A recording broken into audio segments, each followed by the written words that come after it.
Buenas tardes, ¿cómo se encuentran? Espero que muy bien. Antes que nada decirles que este video no anula las clases presenciales, simplemente les subo este video porque, bueno, tengo miedo que con la división de las comisiones se nos haga más difícil el tema de ir avanzando con los temas. Entonces yo les voy a grabar este breve video sobre algunos temas que vamos a ir trabajando en la unidad 1 y en general una introducción a la materia para que, bueno, los que no tuvimos todavía la semana pasada, yo estuve con la comisión 2, pero todavía no con la comisión 1, bueno, tengan una idea de lo que estamos trabajando. También comentarles que yo ya subí una actividad a la plataforma, esa actividad es grupal, es decir, tienen que hacerla de 4 a 6 personas, perdón, y presentarla de forma grupal. Ya saben que presenta uno solo con el nombre del resto de los compañeros para que después yo les pase las notas, ¿sí? Bien, en principio la materia de análisis de la sociedad argentina, como yo les comenté antes, se propone como una continuación de Estado y Sociedad y los temas que hemos visto en Estado y Sociedad. Por lo tanto, lo que vamos a abordar en la materia fue la última transformación de finales del siglo XX, que es la que ha quedado pendiente, ¿verdad? Es decir, todo lo que fue el ciclo del neoliberalismo a partir de la dictadura militar en nuestro país, ¿sí? Para esto vamos a dividir la materia en 3 unidades. En la primera unidad vamos a ver las explicaciones sobre el golpe de Estado, analizando sobre todo los prólogos al Nunca Más, los prólogos al informe Nunca Más, que si bien son cortitos, tienen como condensan mucho material y muchas discusiones previas. En la segunda unidad vamos a trabajar con lo que fue el modelo económico de la valorización financiera, que es el nombre que tiene el neoliberalismo en nuestro país, que es el nombre técnico, podríamos decir, del neoliberalismo y la forma en que éste se desarrolla en nuestro país. Y por último, en el punto 3 vamos a ver las consecuencias sociales de ese modelo de la valorización financiera y de ese Estado neoliberal. Cuando hablamos de las consecuencias, hablamos sobre todo de las consecuencias sociales y políticas, que muchas de ellas hasta el día de hoy todavía siguen determinando muchas de las características de la estructura social actual de nuestro país. Bueno, brevemente entonces a este presi le puse el nombre de neoliberalismo y terrorismo de Estado, porque creemos que son dos elementos que están estrechamente conectados el uno con el otro, ¿sí? El neoliberalismo y el terrorismo de Estado, por lo menos en nuestro país, no se pueden explicar de otra manera, si no es juntos, ¿no? Si no es analíticamente como un proceso, como un único proceso. En este sentido vamos a seguir algo que dice Maristeles Vampa, que lo que hace el golpe de Estado del 76 en términos económicos y sociales es quebrar ese empate social que había construido el modelo de industrialización de sustitución y sobre todo el gobierno de Perón, ¿no? Los primeros 2 gobiernos de Perón. Bauman, por ejemplo, Sigmund Bauman, que tienen para leer, llama a esto la sociedad de compromiso mutuo. ¿Entre quién hay un acuerdo de compromiso mutuo? Por un lado, entre el capital y por el otro lado, entre los trabajadores. De que va a haber una repartición relativamente igualitaria de la riqueza y que eso va a permitir mejorar las condiciones sociales de la clase obrera, ¿sí? Eso en un contexto de Guerra Fría, donde los países capitalistas eligen este tipo de modelo frente a la posibilidad real de una revolución social, etcétera, etcétera, ¿sí? Entonces, en ese contexto del ICI era posible pensar en este empate social. ¿Por qué empate? Bueno, empate por la idea de que un 50% de la riqueza va a ser apropiada por el capital y un 50% por los trabajadores. Cuidado, esto no significa que deje de haber capitalismo ni que deje de haber desigualdades, pero sí que esas desigualdades van a estar relativamente morigeradas por esta repartición un poco más igualitaria del ingreso nacional, ¿no? Eso es lo que se quiebra con la dictadura y se quiebra de la peor manera posible, es decir, atacando los elementos que permitían consolidar ese empate social, que era la capacidad organizativa de los sindicatos y de los trabajadores, ¿sí? Por eso a eso Maristeles Vampa lo llama descolectivización. Y por otro lado, atacando los soportes institucionales del estado de bienestar. A eso lo llama desinstitucionalización, ¿no? Esos soportes institucionales son los valores, los principios, las leyes, las regulaciones que generaban o que le daban forma a ese acuerdo social o ese compromiso mutuo. Nosotros, en realidad, si bien ponemos una fecha de quiebre en 1976, en realidad ya hay un intento previo en el gobierno peronista de Estela Martínez de Perón, en 1975, cuando Maristela Martínez de Perón y la cúpula del empresariado nacional deciden impulsar por primera vez una política neoliberal en el país. Fíjense que es un poquito antes de la dictadura.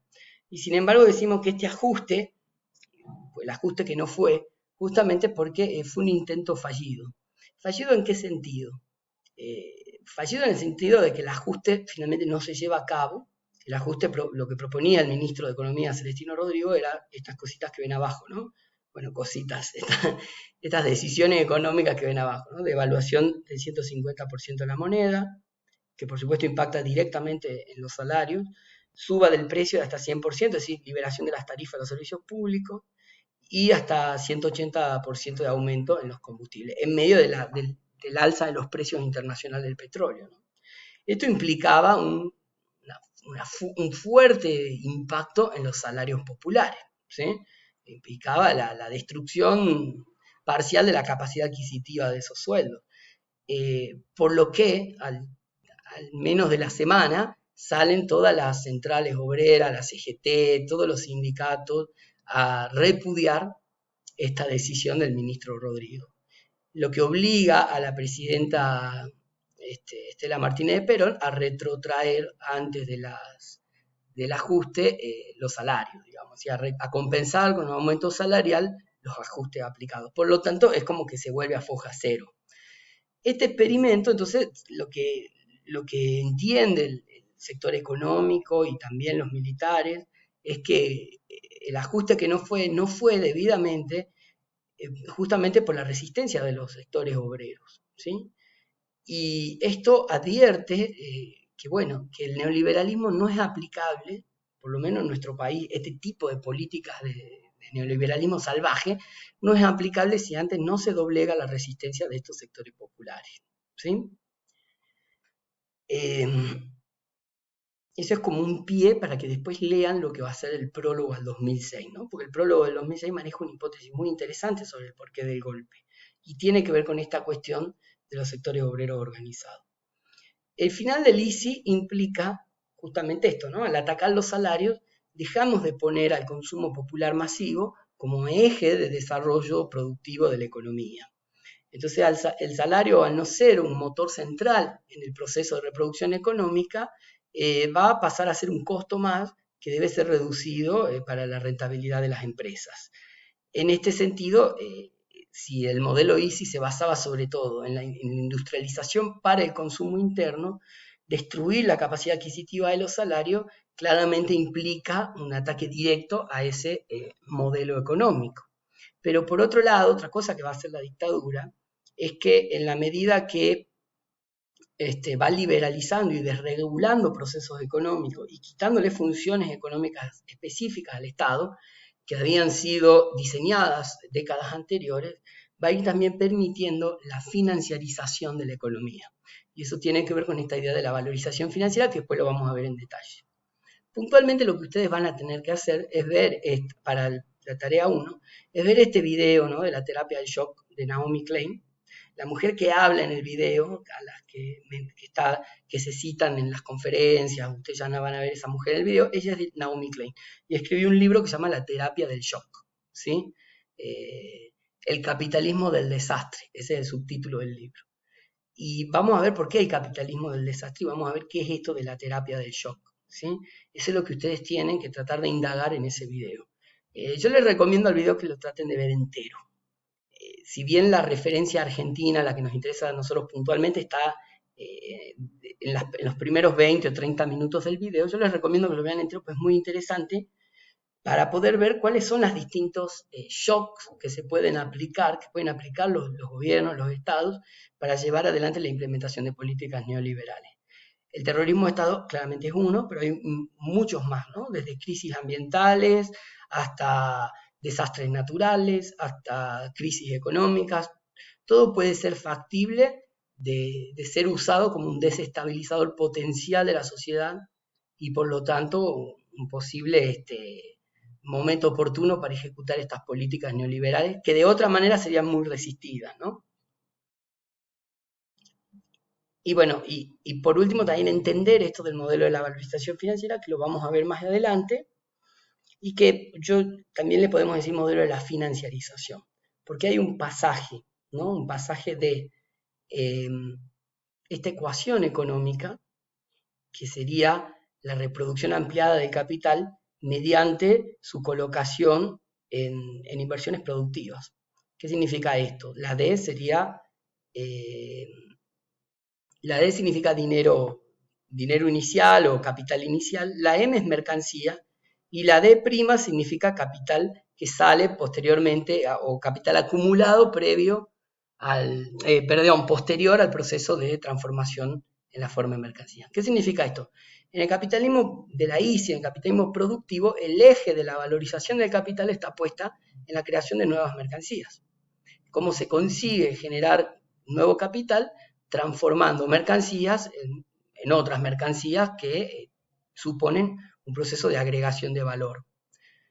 Esa es la forma de la reproducción ampliada del capital, según Marx y bueno, según casi en todo lugar del mundo. Lo que pasa es que a partir de la crisis del 70 a nivel global, lo que empieza a haber es una separación paulatina de lo financiero respecto a lo productivo. Y esto se simplifica en esta fórmula, D-D'.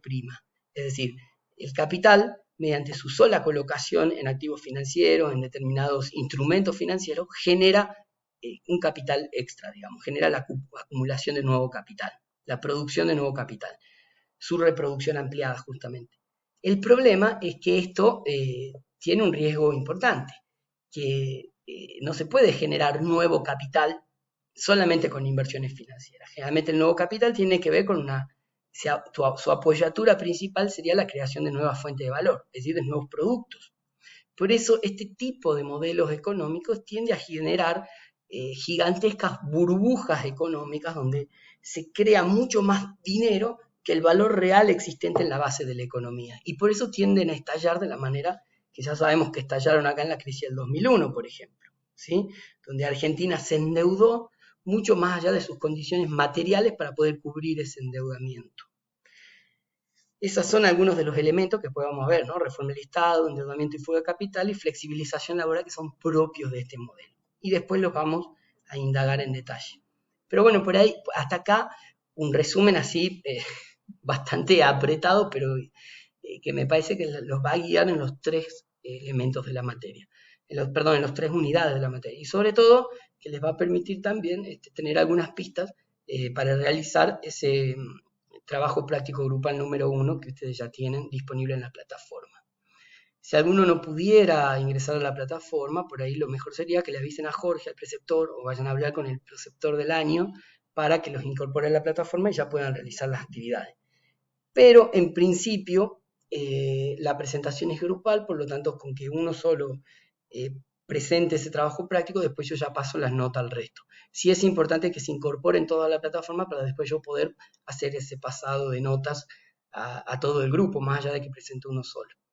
Así que bueno, por ahora eso es todo y nos estaremos viendo en clases, creo que con la comisión 1, la semana que viene, el lunes, ¿sí? Así que bueno, un saludo grande y espero que tengan un buen jueves y un buen fin de semana también.